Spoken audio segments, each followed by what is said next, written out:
Welcome to the Putback on SNY.TV. I'm Ian Begley, and I am here with, I think, two of the happiest people in the greater New York area right now. We've got Jonathan Macri, Dean of Knicks Film School, and Shaun Geddes of the Knicks Wall. And I know that these two are diehard Knicks fans. I know they've been through a lot of ups and downs, plenty of downs. And to get to this point where the team's 10 games over 500, 7-game winning streak, 5th place in the East. Shaun, I want to start with you, man. Just your emotions waking up this morning as a passionate Knicks fan. I woke up and I heard the birds chirping, and the air was different. The air's been different for a little while now. It's just been such a beautiful thing. I wake up with a smile on my face, no headache, no stress. And, I'm excited for the next game while I'm also celebrating the past one.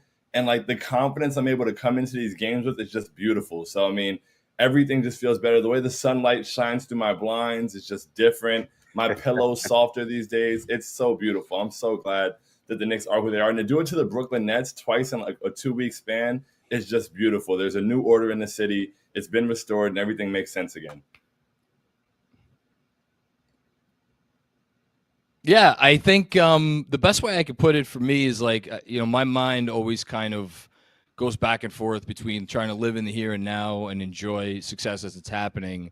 But inevitably, I always graduate to, well, what's next? What do we have to do next? What are we going to do in the playoffs? What are we going to do this summer?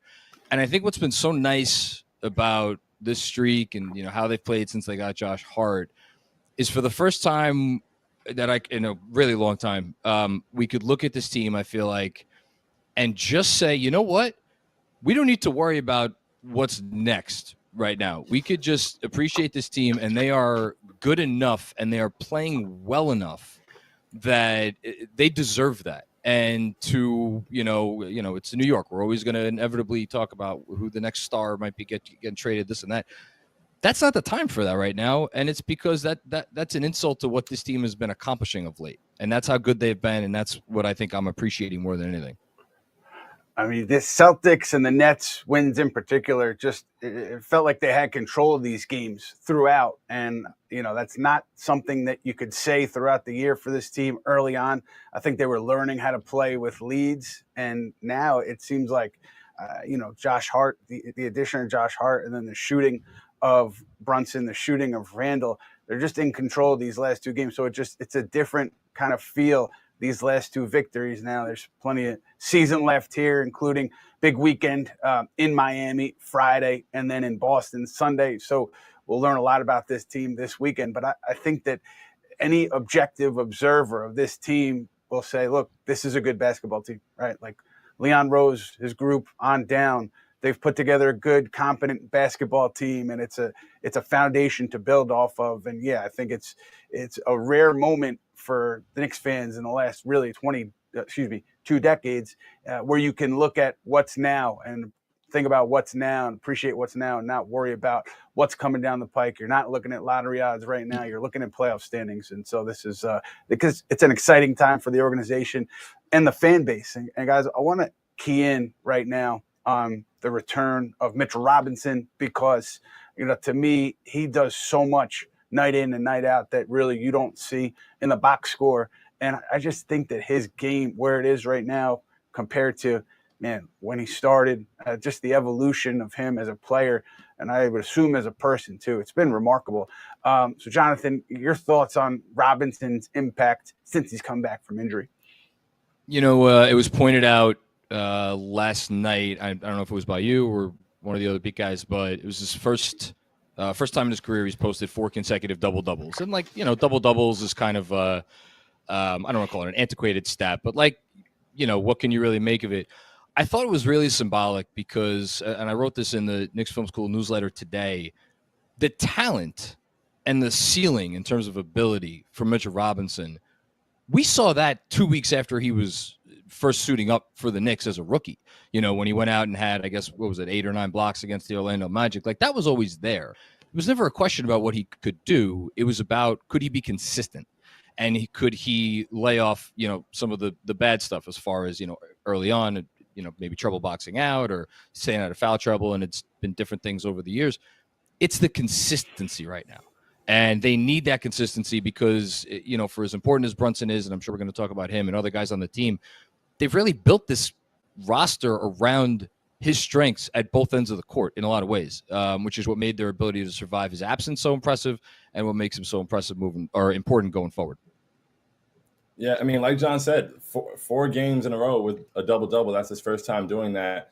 And, he's more in the stat sheet now, but I've been saying since Mitchell Robinson's rookie year, when he was number 26, and, he was said that he was going to have to go straight to the G League when it was, and he's been one of the most impactful players. Like, Knicks basketball is better when he's on the floor just because of his activity level. And, watching him grow and, like, put all the parts of the game together over a span of time. And like Ian said, even growing as a person, like his introductory press conference after he got drafted, he didn't want to speak.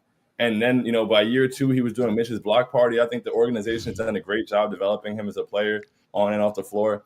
And like now we're reaping the benefits of it. And some people were saying that he was overpaid when he got 4 years, $60 million. And I knew that he was worth that money. And I mean, like you can see it, like the way that he's able to play drop coverage, the way that he's able to like cut off the drive, like of the ball handler coming up the pick and roll while also staying attached to the big, flip to the other side if they reject the screen. Like there's a bunch of little things that come together that his impact doesn't show in the box score, but now all in the box score, he's hitting boards every night. It's not just the offensive rebounds anymore. He's quite possibly the best offensive rebounder in the league. Now he's grabbing defensive boards. He's protecting the basket. He can switch and guard the perimeter if he has to. He was struggling to set good screens. He was setting terrible screens for a long time. He's become a better screener. I truly believe that Mitchell Robinson is a top 5 center in the NBA right now.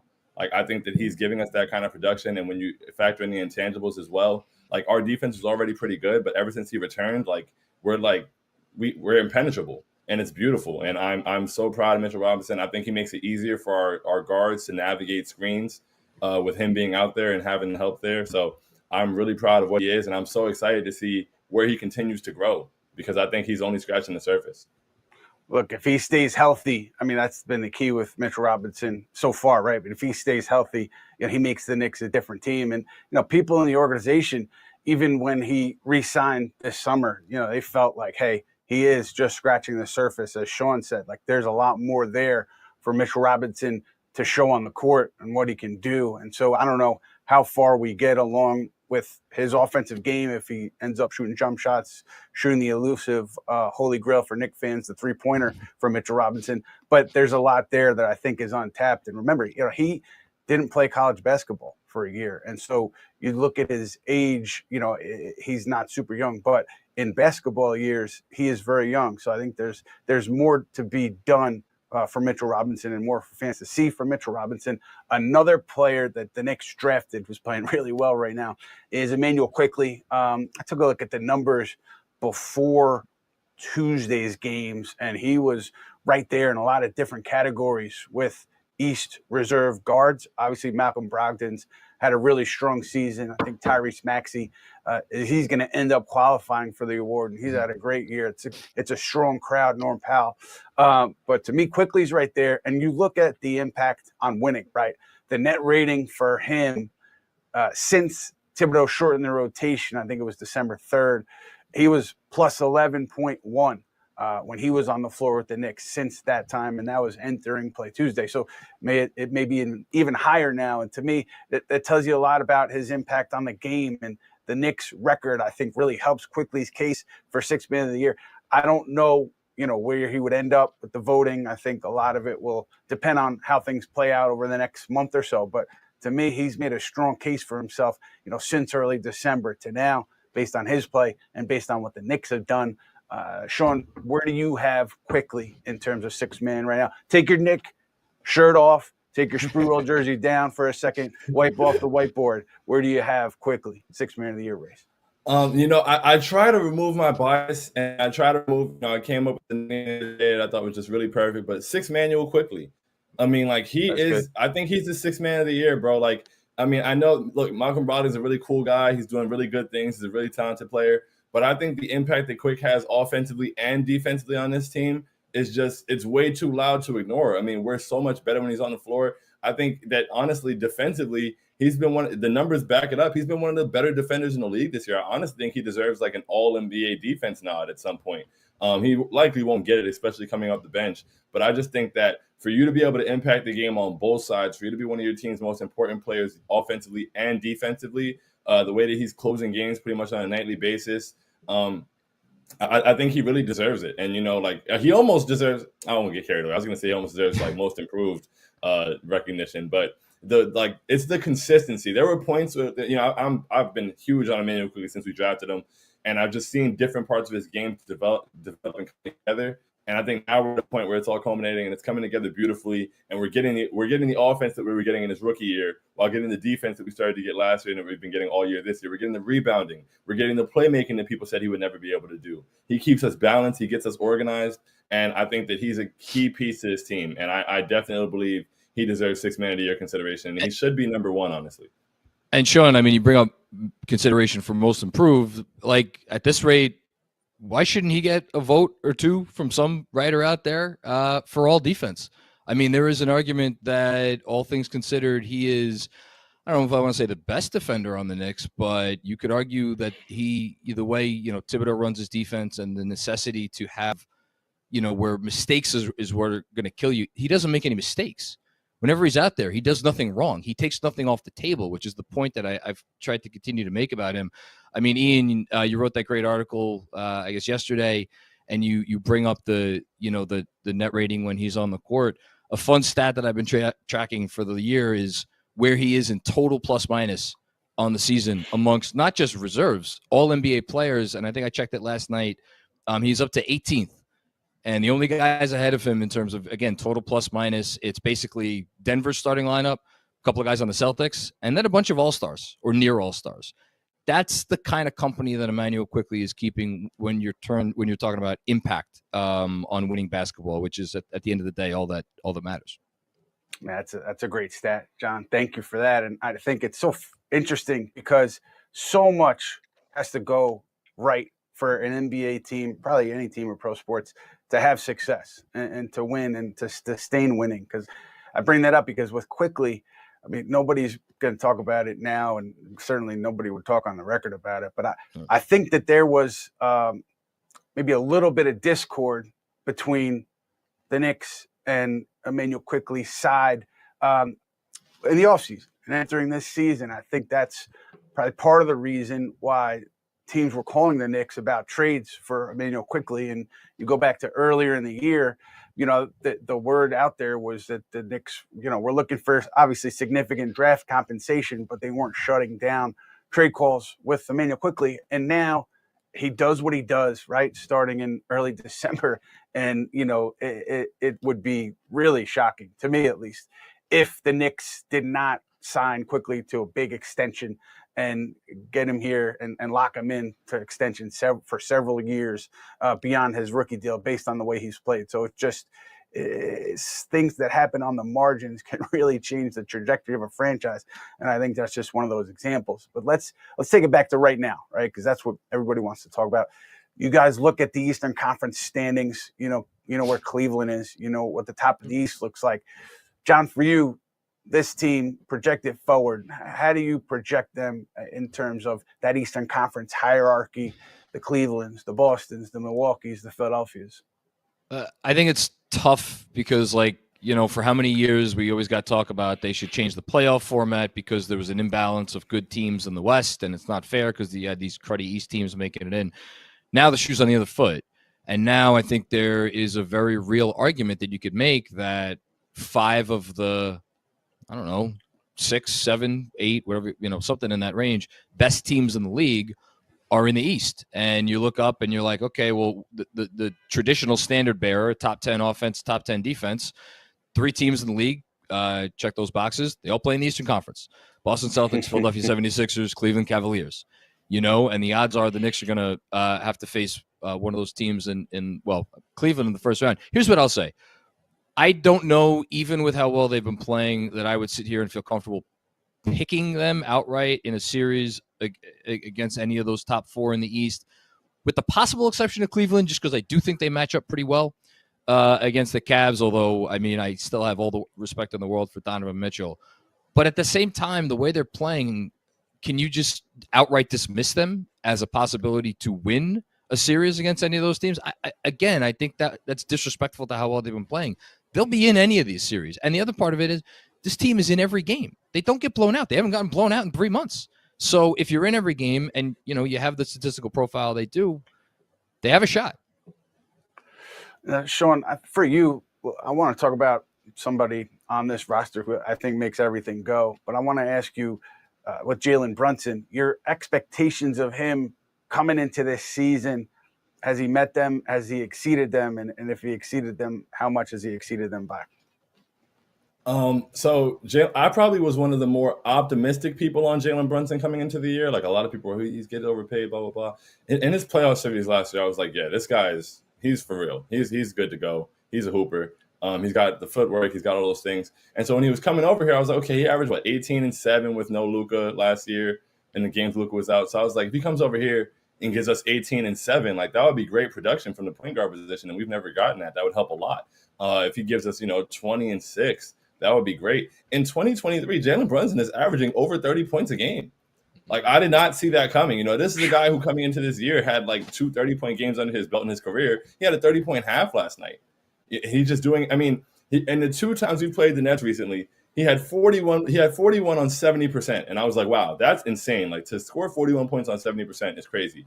Then he comes back last night and scores 39 on 83% with 99% true shooting percentage.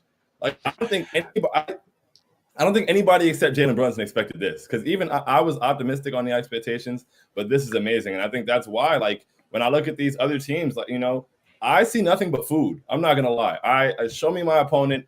I think that anybody can get it. I think the Cavs, I've been begging to play the Cavs in the playoffs all year, especially because everybody did the Donovan Mitchell thing. I want Jalen Brunson to send him home for the 2nd year in a row so that I can say Jalen Brunson's better than Donovan Mitchell. Nobody can correct me. Boston, we've been matching up really well with them. I don't think they want to see us. I think Bill Simmons said that himself. Smartest thing I ever heard him say. They don't want to see us. The Bucks look kind of scary. Okay, we played them really close, though, before we even had Josh Hart here, before we clicked like this. And then Philly, I've watched Doc Rivers coach himself out of a playoff series multiple times, and I'm looking forward to that. I think we can handle that, too. So I'm not afraid of anybody. I think that, I've never been this confident in the Knicks before, and it's beautiful. Well, I would say this.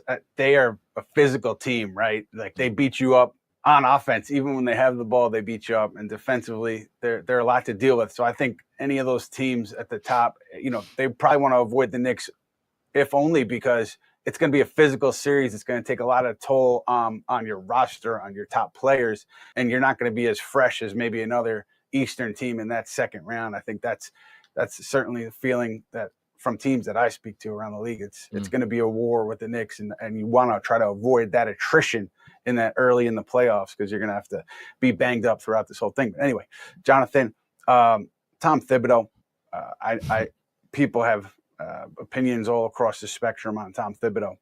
Knicks are 10 games over 500, though, so it's hard to ignore the bottom line here. Your thoughts on where the Knicks are, and do you think that this team could run out of gas or fail to reach a next level that a lot of teams reach when they get into the postseason because of how they've played to date, minutes have dispersed and what have you? I'll preface this by saying asking me about Tom Thibodeau's impact on the Knicks is like asking the Pope about the impact of Jesus Christ on the Catholic Church. I've long been a Thibodeau fan. I don't try to hide that fact. I'm unapologetic about it. Look, here's what I'll say about Tom. I think you could argue that given the demands of coaching in New York City, and let's just say it, coaching for this owner who has a way of, since he's been the owner, has gone through some coaches, right, over the last 20 plus years. It's not easy. It's a hard job, and there's a reason that Hall of Famer after former coach of the year have come here and failed. And Tom has not failed. And he inherited a team this year that I think he understood at the outset what the challenges were. And he knew specifically on offense how they were going to need to play. And the front office, by the way, deserves all the credit in the world for this too, because they assembled a roster that could pull this off. But he knew, okay, we may not be the best shooting team. We may not have the shot creation that other teams do, but we could be great in every other area. And here we are, 60 whatever games in. Knicks are the only team in the league that is top 10 in offensive rebounding percentage, turnover percentage, and free throw rate. He has assembled. He has them playing this way, as we've been saying all week. Guys know who they are, what they have to do, and then getting back to the '90s Knicks. I just mentioned those 3 stats. To me, those all speak to physicality and smarts. Not turning the ball over, being smart with the ball, not beating yourself. He knew. Again, I go back to Tibbs. I think it's an apt comparison. I loved the Jalen Brunson, Patrick Ewing line you had in today's piece, Ian. Again, I know you're not. It's not apples to apples, right? Patrick Ewing is one of the 75 greatest players to ever live. But in terms of the impact, and in terms of having that guy, that warrior, who the rest of the team could look at, and listen, comes in different shapes and sizes, right? Patrick Ewing, 7 feet tall. Jalen Brunson is 6 foot whatever. But I feel like the impact, right? I mean, and you remember those teams, so you're in a position to speak about it, and I think it's a good comparison. What was Shaun? He was 4 years old, maybe when those teams were playing. I was 5 years old. We went to the finals in '99, so I don't have many happy memories since then. But we're here now, and I gotta say, if John is Mr. Tibbs, I mean, last year I was the antithesis. I mean, I'm very results based. I don't believe in shouting out players and whispering accomplishments. So I was very frustrated with a lot of things Tibbs did, starting out the breaks, blah blah blah, all that stuff. We don't need to get into it. But this year he's been excellent. He's been excellent, and I'm very happy about it. I think that he's been more flexible this year. He's made adjustments that if I would have told people coming into the season, hey, like a month and a half into the season, Derrick Rose is going to be getting DNPs, nobody would have believed me. And so for him to do that, and all love to Derrick Rose, but it just showed that he was willing to make whatever adjustment needed to be made for the sake of the team. I've also seen him do little things, especially in a playoff series that I'm looking forward to. I want to see adjustments from game to game, and I want to see adjustments over the course of a game. And I think one of my favorite Tiz moments from this season is we played the Bulls in a back-to-back in Chicago. And in the first game, we kept trying to force that switch to get the Julius Randle and Caruso, and we were struggling. And I was like, Caruso and Julius Randle is not really a mismatch. It just looks like one. Like Caruso plays him well all the time, even from last year. And I was like, why are we not running pick and roll and making Vucevic defend Jalen Brunson in space? I was like, it makes no sense. So then we came back and played him the very next game, and we stopped trying to force the Caruso switch, and we made Vucevic defend in space, and we beat him by 30. And so I was like, okay, cool. You're showing me that you'll adjust from game to game. And then last week we were playing Wizards, and KP was going crazy, and they were running a pick and pop. I've watched us many times defend that play the same way the entire game. We had a game against the Thunder last year in Oklahoma City where Isaiah Roby splashed 5 threes, and we never changed the coverage. And so he changed the coverage, and Kristaps had 19 points in the first quarter and then didn't score again until late in the fourth. And it's like, okay, cool. You're adjusting over the course of the game. You're adjusting over the course of the season, and that gives me more confidence going into a playoff series. But, and on top of that, he's always been – I think in his first year here, when we were the 4th seed, I honestly think he made me a better human being. I think he made me a better person just from watching all the post games and, seeing him, the approach, taking it one game at a time, one day at a time. And that's kind of how I started to view everything. And so he's really good with that. He's got everybody buying in. Everybody's on the same page. I think the chemistry, the team chemistry, the amount of different cooks in the kitchen, the way that some guys might not close some nights, getting everybody to accept that and buy in and get winning results, that all comes back to coaching. So it's been an excellent job by Tom Thibodeau and an incredible job by the front office. It doesn't get spoken on enough. But, I'm thrilled.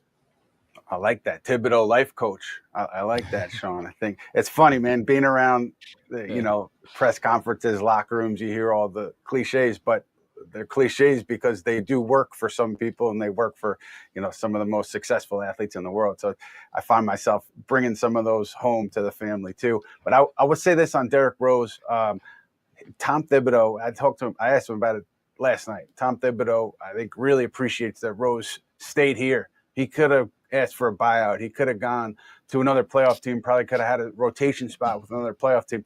Tom Thibodeau is really grateful that Rose is here. I have one other Rose take. This is just my opinion. Never going to tell anybody how to think, how to be a fan, anything like that. But the Derrick Rose chants at the end of games, the first time, I thought it was great. Rose obviously did too. He got off the bench. He got in the game. He wanted to be out there and oblige the fans. But now, as it's getting repetitive, I mean, it seems like we're treating Derrick Rose like he's, the 15th, 16th, 17th man, and you want him to be like the human victory cigar. And I think it's a little disrespectful because Rose, obviously one of the greatest players of his generation, and if he remained healthy, I think we'd be talking about him as one of the all-time greats at the point guard position. And so, it's not like he's like, a Jimmer Fredette where you want to see Jimmer play, get him off the bench, and well, let's cheer for him. He's not like a Ron Baker. And no disrespect to those two guys in particular at all. I'm just trying to say that Rose's pedigree, it doesn't align with like him being the human victory cigar. So he's such a nice guy. I'm sure he wanted to oblige the fans the first night, but as it gets repetitive every night, I know Knick fans, they mean the best. They mean it as a sign of respect for Rose, but it ends up, I think, coming off a little disrespectful to the man and the player. All right, I'm off my soapbox, and we will move on to our next topic. Jonathan, excuse me, not Jonathan. We're going to go to Matt Spenley, according to Michael Robinson, executive producer. Spenley, what's happening? What's up, guys? Like that quick change, right? All right, Andrew Abraham is in the comments asking Ian and the group, do you guys believe that Julius Randle will play better in the playoffs this year than he did in 2021? It would be hard for him to play worse. I think we saw about the how bad that went in the playoffs against the Hawks, but how do you guys feel about how that will go this year? I want to give that one to Jonathan and Shaun. So, Jonathan, why don't you start, man? Yeah, I think you nailed it, Matt. He can't play worse. And, I mean, look, Jalen Brunson, right? Ian, or just like no disrespect to those guys. No disrespect to Elfrid Payton, but Jalen Brunson's a little bit of a different animal here. My personal thought is that teams are going to try to take away Brunson and put the ball in Randall's hands and let Randall try to beat them. But as I was talking to Fred Katz, friend of the Putback, Fred Katz, about this week, it's a lot easier to, make plays and make things happen when the team is paying a lot of attention to somebody else and when they're not all keyed in on you. So I think Julius is going to be okay. I do question how his mentality will be towards specifically the 3-point jumper if he misses 4, 5, 6 in a row, because his willingness to continue to take that shot and make enough of those shots to keep teams honest, I do think is a big part of their offense. But yeah, I'm not going to say that I'm not worried at all, but I have a lot more faith than I probably did earlier this year. All right, there it is. We got another one from Matthew Spenley. Spenley, go ahead. All right, guys. Shaun, we're starting with you on this one, and this is kind of a overall topic. Best Knicks season since blank. I know this has been a big discussion in Knicks circles, and I want you to take everything into consideration. That's the caliber of team, how far they go. Obviously, we don't know how far they're going to go in the playoffs yet, but the 2012-13 team won 54 games, was a top seed, won a playoff round. But how do you see this team in terms of an overall Knicks look, where they sit? Best Knicks team since when? So this is, I think, quite easily the best Knicks team since 2013. I mean, no disrespect to those other guys, like you said, and I think it also plays into why Julius struggled in the playoffs, but we started the worst backcourt in the NBA in the 2021 season. And this team here, not only are they as good, I think, or we're seeing the similar talent level and like execution, but that 2013 team, it was like built for one run. It had Jason Kidd, Kenyon Martin, Kurt Thomas, Marcus Camby, Rasheed Wallace, like all those guys were approaching 40. This team has an average age in the rotation of 25. And so we're good right now, and it's also very sustainable moving forward. And I think that's like that's what makes me wake up smiling, because it's like look, I think we can go far this year. Even if, let's say, worst case scenario, we're a first round exit this year, we're right back. We're right back, and we're building on what we're doing. So I think this is easily the best Knicks team since 2013. I got one for John here. Specifically to Friday night, beating Miami right now, given everything that's at stake. What would that mean for the group, you think? Again, I'm a little on the older side, so there will never be a day that Pat Riley does not strike fear into my soul.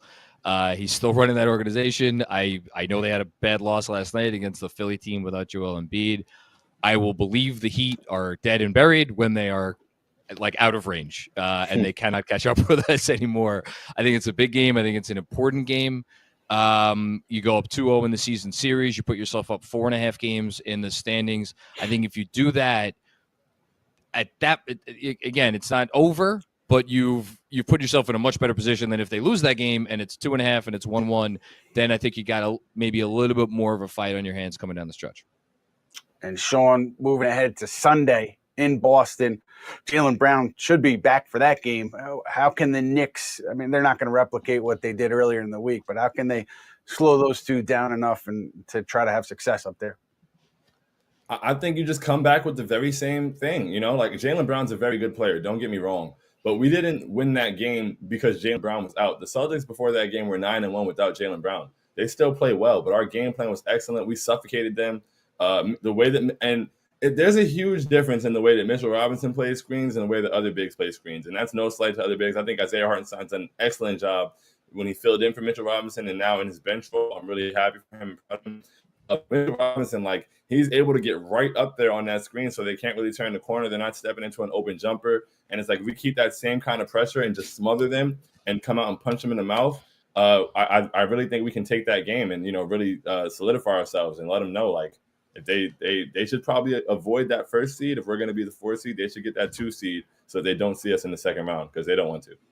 Well, a good time to be a Knicks fan right now. I think 18 games to go, but they're playing as well as anybody in the league, and we're very lucky to have Shaun Geddes from the Knicks Wall with us and Jonathan Macri, Dean of Knicks Film School. If you're not subscribed to that newsletter, subscribe to it, to talk Knicks with us today. That'll do it for the Putback Now. We will be back next week, Thursday, live, 1 p.m.